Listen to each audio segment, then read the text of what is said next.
हे friends, कैसे हैं आप सभी। तो आज की इस वीडियो में हम लोग एमएससी फर्स्ट सेमेस्टर का टॉपिक देखेंगे। टॉपिक बहुत ही इंटरेस्टिंग है। तो टॉपिक का नाम है stress physiology, yoga, meditation and their effect. ये डेली लाइफ के लिए भी बहुत ही इम्पोर्टेंट टॉपिक है।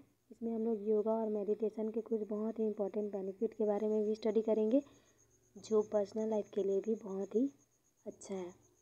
तो सब्जेक्ट है इकोलॉजी और स्टार्ट करते हैं साइनॉप्सिस से। साइनॉप्सिस में है introduction, definition, meditation and their types, benefits of meditation, yoga and their type, benefits of yoga, conclusion and reference.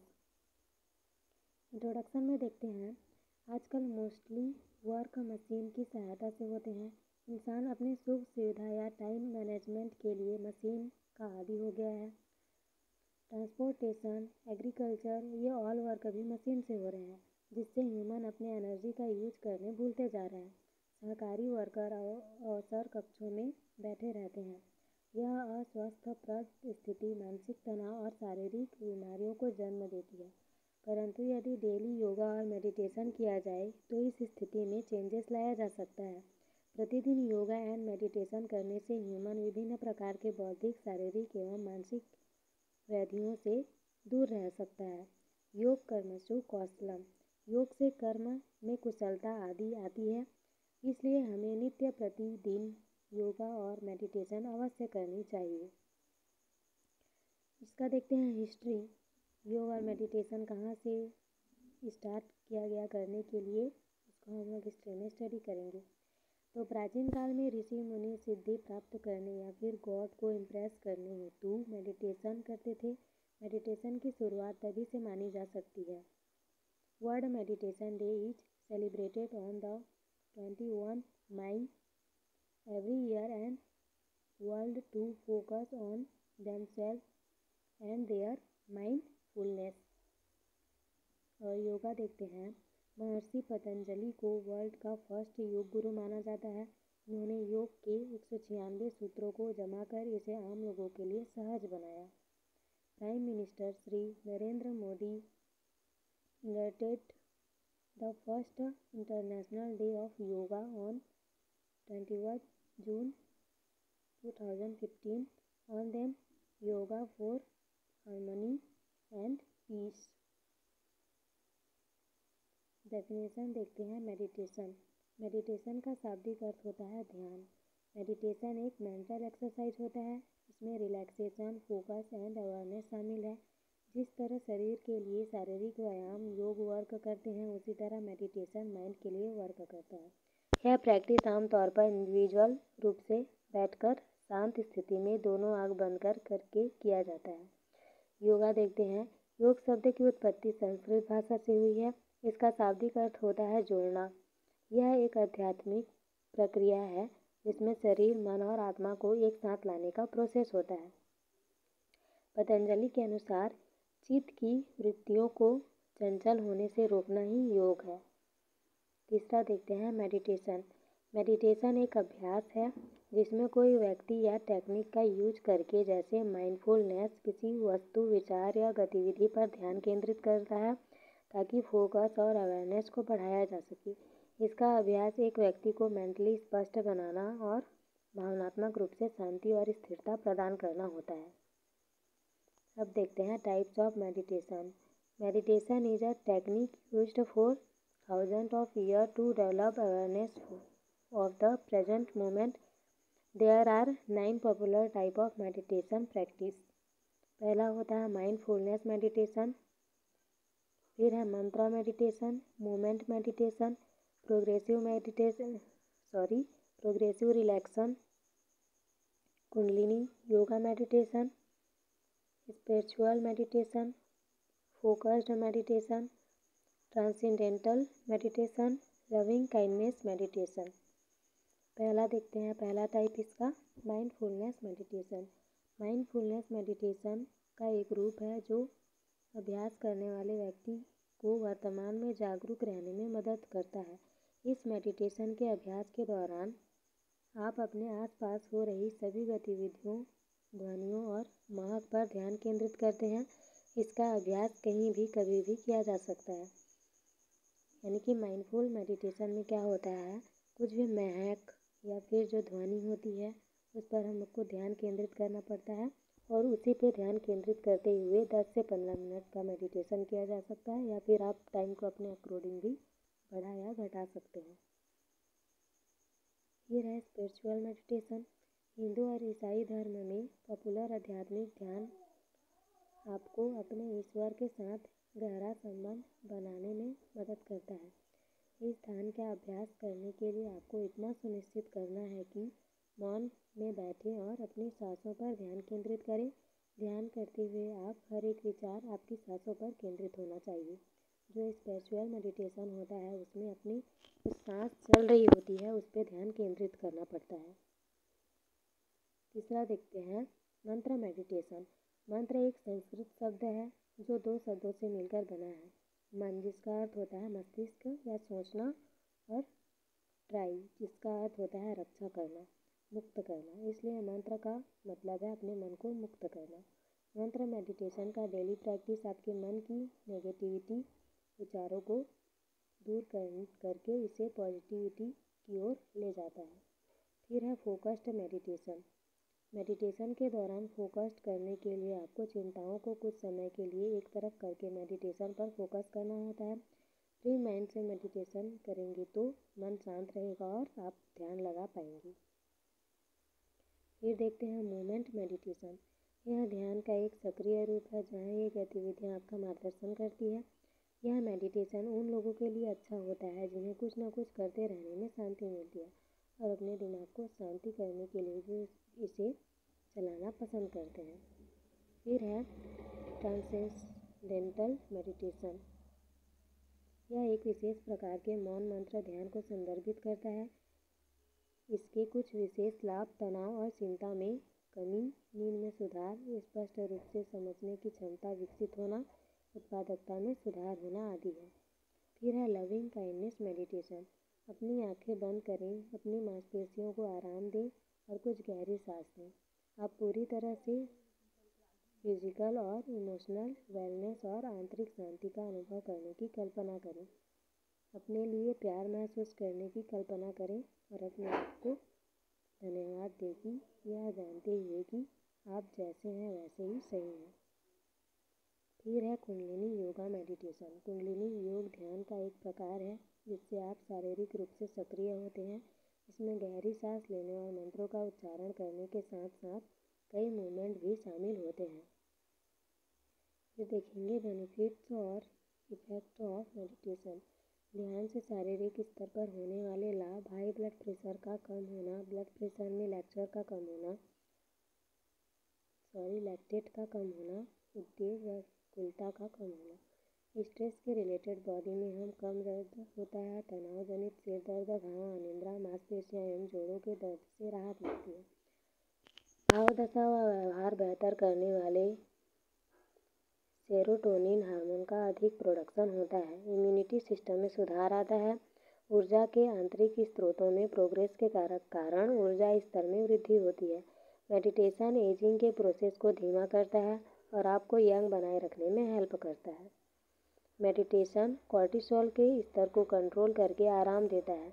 Meditation एक डेली अभ्यास एंटीबॉडी डिसऑर्डर के लक्षणों को भी कंट्रोल करता है, जैसे कि फोबिया, सोशल एंटीबॉडी, पैरानॉइड विचार, कंपल्सिव डिसऑर्डर आदि। नींद में सुधार करता है। जो लोग मेडिटेशन करते हैं वे अच्छी नींद लेने में सफल हो सकते हैं। फिर है मेडिटेशन के मानसिक लाभ: व्यग्रता का कम होना, भावनात्मक स्थिरता में सुधार, रचनात्मक में वृद्धि, प्रसन्नता में समृद्धि, सहज बोध का विकसित होना, मानसिक शांति एवं स्पष्टता। ध्यान माइंड को फोकस्ड करते हुए कुशाग्र बनाता है तथा विश्राम प्रदान करते हुए विस्तारित करता है।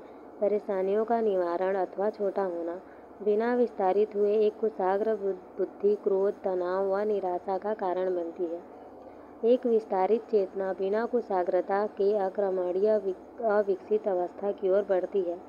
मन को शांत करता है, व्यसनों से फाइट करने में मदद करता है। इससे हम मानसिक अनुशासन विकसित कर सकते हैं। कल्पना शक्ति में भी वृद्धि होती है। धैर्य व सहन शक्ति बढ़ती है। नेगेटिव भावनाओं को कम करती है, पॉजिटिव भावनाओं को जगाता है। ये सब जो प्रॉपर्टीज़ हैं ये मेडिटेशन और योगा के हैं। जब इतने सारे बेनिफिट मिल रहे हैं तो हमें भी मेडिटेशन और योग ज़रूर करना चाहिए, खास करके स्टूडेंट लाइफ में, क्योंकि हर स्टूडेंट कुछ ना कुछ एग्ज़ाम का भी तैयारी कर रहा होता है और अपने लाइफ में बहुत सारे प्रॉब्लम परेशानियों से भी जूझ रहा होता है। तो मेडिटेशन करना बहुत ही आरामदायक होता है और दिन भर जो इंसान होता है वो एक्टिव महसूस करता है। कम से कम 10 मिनट से कम का मेडिटेशन, तो 5 मिनट का मेडिटेशन तो सबको ही कर सकते हैं। तो 5 मिनट का मेडिटेशन डेली अपने लाइफ में शामिल कीजिए और थोड़ा टेंशन फ्री भी हो जाइए। उसके बाद देखते हैं ध्यान। मेडिटेशन के स्पिरिचुअल इफेक्ट। मैं कुछ हूँ इस भाव को अनंत में प्रयास सही तरीके से समाहित कर देना और स्वयं को अनंत ब्रह्मांड का अविभाज्य पात्र समझना। ध्यान की अवस्था में आप प्रसन्नता, शांति व आनंद के विस्तार में होते हैं और यही गुण पर्यावरण को प्रदान करते हैं। इस प्रकार आप सृष्टि के सामंजस्य बना सकते हैं। ध्यान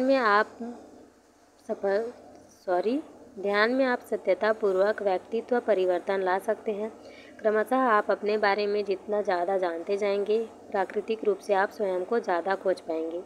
ध्यान से आध्यात्मिक, मानसिक, शारीरिक और भौतिक लाभ प्राप्त होता है। अब 5वां देखते हैं yoga and their type. Yoga के क्या क्या टाइप्स हैं। इससे पहले हम लोग मेडिटेशन का सब कुछ पढ़ रहे थे, अब हम लोग योगा का देखेंगे। सबसे पहले देखेंगे योगा। योगा करने से डाइजेशन की क्रिया भी तीव्र गति से होती है या ठीक से होती है। इससे शरीर में रक्त का निर्माण भली भांति होने लगता है तथा रक्त का संचार तीव्र गति से होता है। वह बॉडी हष्ट पुष्ट होती है तथा माइंड फ्रेश होता है। आसन व प्राणायाम भी एक उत्तम व्यायाम है। खेल खेलने से भी अच्छा काम हो सकता है। मस्तिष्क से कम करने वाले व्यक्तियों के लिए प्रातः घूमना, दौड़ना, सूर्य नमस्कार आदि लाभकारी है। स्वस्थ शरीर पर ही स्वस्थ मन निवास करता है। Sound mind in a sound body. Healthy body में ही हेल्दी माइंड का निवास होता है। अतः समय निकालकर हमें नित्य प्रति थोड़ा बहुत व्यायाम अवश्य करना चाहिए। योग को 4 वर्गों में बांटा गया है। पहला है राजयोग, दूसरा है कर्म योग, तीसरा है भक्ति योग और चौथा है ज्ञान योग। विभिन्न प्रकार के योग और आसन। पहला है धनुरासन। इसमें शरीर की आकृति सामान्य तौर पर खींचे हुए धनुष के समान हो जाती है, इसलिए इसको धनुरासन कहते हैं। बेनिफिट्स इसका क्या होता है। पेट की मांसपेशियों को मजबूत करने में सहायक होती है और प्रजनन अंगों को उत्तेजित करने में भी सहायक होती है। दूसरा है भुजंगासन। इस आसन में शरीर की आकृति फन उठाए हुए भुजंग अर्थात सर्प जैसे बनती है, इसलिए इसको भुजंगासन या फिर सर्पासन भी कहा जाता है। इसके बेनिफिट देखते हैं। रीढ़ की हड्डी को मजबूत करता है। अस्थमा की लक्षणों को भी कम करता है। तनाव थकान दूर करने में मदद करता है। तीसरा देखते हैं शीर्षासन। सिर के बल किए जाने की वजह से इसे शीर्षासन कहा जाता है। इसका बेनिफिट देखते हैं। रक्त प्रवाह में सुधार शामिल है। शीर्षासन से सिर में राहत मिलती है। पद्मासन योगा दिमाग को शांत रखता है। अनिद्रा से राहत मिलती है। शरीर के ऊर्जावान बनाए रखता है। फिर है Natarajasana yoga. Lord of the dance pose आधुनिक योग के एक पैर पर खड़े, संतुलन, पीछे झुकने वाला आसन है। इसके बेनिफिट्स क्या हैं। फोकस बढ़ाता है। जांघ, कूल्हे और सीना स्ट्रेच होकर मजबूत बनता है। 6वां है हलासना। इस आसन में शरीर का आकार हल जैसे होता है और इसके बेनिफिट क्या हैं। पेट के अंगों और थायराइड ग्रंथि को उत्तेजित करता है। फिर 7वां है वज्रासन। यह ध्यानात्मक आसन है। भोजन के बाद किया जाने वाला एकमात्र आसन है। इसका बेनिफिट क्या होता है। पाचन में सुधार करता है और कब्ज को खत्म करता है। फिर 8वां है वीरभद्रासन। इसे योद्धाओं का आसन कहा जाता है। इसके बेनिफिट्स क्या हैं। कंधे, हाथ, पैर और पीठ को मजबूत करता है। और दूसरा क्या होता है। रक्त परिसंचरण और श्वसन को बेहतर रखने में सहायता योग माना जाता है। फिर है सूर्य नमस्कार। सूर्य नमस्कार योगासनों में सर्वश्रेष्ठ है। यह अकेला अभ्यासी साधक को संपूर्ण योग व्यायाम का लाभ पहुंचाने में समर्थ है। बेनिफिट क्या है? वजन घटाने में मदद करता है, मांसपेशियों और जोड़ों को मजबूत करता है, त्वचा के रंगत में सुधार करता है, पाचन तंत्र में भी सुधार करता है। फिर है चक्रासन। तनाव चिंता को कम करने में मदद करता है, आँख की रोशनी को तेज करने में भी अहम भूमिका निभाता है। अब देखते हैं there are many types of योगासन। योगासन के बहुत सारे टाइप्स हैं, तो टाइप्स को आप लोग देख लीजिएगा। इसमें हर एक टाइप के योगासन के नाम यहाँ पे लिखे हुए हैं। वीडियो बहुत लंबा हो गया है, इसलिए मैं ये सब का नाम नहीं पढ़ रही हूँ अभी। 6 में देखेंगे बेनिफिट ऑफ योगा। योगा के अनेक बेनिफिट व इफेक्ट हैं। पहला है फिजियोलॉजिकल बेनिफिट ऑफ योगा। यह हमारे बॉडी पर निम्न प्रभाव डालते हैं या फिर प्रदर्शित करता है। पहला है स्थिर ऑटोनॉमिक तंत्रिका तंत्र में संतुलन बनाए रखता है, पल्स रेट को संतुलित करता है, श्वसन दर कम हो जाती है, ब्लड प्रेशर को नॉर्मल करता है, ईएमजी की गतिविधि को कंट्रोल करता है, दर्द कम हो जाती है, ऊर्जा का स्तर बढ़ता है, इम्यूनिटी बढ़ जाती है, सांस होल्डिंग की समय बढ़ जाती है, वेट को मेंटेन रखता है, उत्सर्जन कार्य में भी सुधार करता है, नींद को बेहतर बनाता है, हमारे बॉडी के प्रत्येक पार्ट को मेंटेन करने में सहायक सिद्ध होता है। फिर है biochemical benefits of yoga. Glucose को मेंटेन करता है, सोडियम के लेवल को कंट्रोल करता है, कोलेस्ट्रॉल लेवल को कंट्रोल करता है, ट्राइग्लिसराइड लेवल को मेंटेन रखता है, एटीपेज लेवल को बढ़ाता है, हीमोग्लोबिन की मात्रा बढ़ती है, लिम्फोसाइट की मात्रा बढ़ती है, आरबीसी तथा डब्ल्यूबीसी के लेवल को कंट्रोल करता है। अब कंक्लूजन। पहला सुख निरोगी काया के अनुसार शरीर का निरोग तथा स्वस्थ रहना ही सबसे बड़ा सुख है, क्योंकि अस्वस्थ व्यक्ति ना कोई काम कर सकता है और ना ही संसार के सुखों को भोग सकता है। स्वस्थ शरीर के लिए मेडिटेशन और योगा अत्यंत आवश्यक है। जो व्यक्ति नित्य व्यायाम करते हैं सदैव स्वस्थ रहते हैं। व्यायाम से अभिप्राय है शरीर के अंगों को समुचित विकास, अतः व्यायाम करने से हाथ पैर और शरीर के अन्य अंग बलिष्ठ हो जाते हैं और शरीर में स्फूर्तिपन हो जाती है। यदि इसे नियम पूर्वक और सावधानी पूर्वक से किया जाए तो इसका कोई नुकसान नहीं हो सकता, केवल और केवल लाभदायक सिद्ध होता है। 8वां है रेफरेंस में है बाई नेट और by Viraj Kumar Tiwari.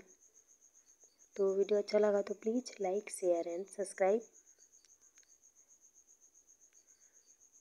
and thank you for watching this video.